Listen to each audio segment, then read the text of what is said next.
या ठिकाणी एक त्रिगुणीचं गीत सादर करतो की चिंचोली या गावामध्ये त्रिगुणीचं एक झाड आहे मोठं आणि त्या ठिकाणी दत्ताचा साक्षात्कार आहे आणि निवास आहे.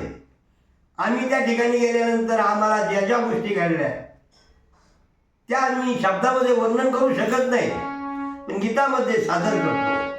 गीत स्वरचित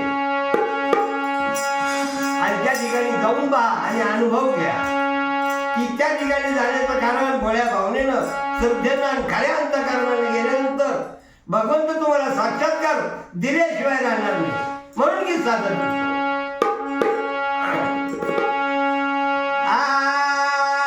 अरे डोळ्यानं त्रिगुणी पायाची ओढ लागली कायाची, डोळ्यानं त्रिगुणी पायाची ओढ लागली कायाची,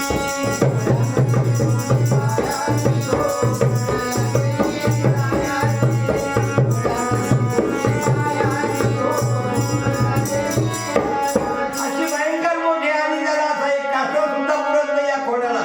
आणि खरोखर साक्षात्कार म्हणून अरे ओढ लागली कायाची ओढ लागली कायाची, डोळ्यानं त्रिगुणी पायाची ओढ लागली कायाची.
Thank you.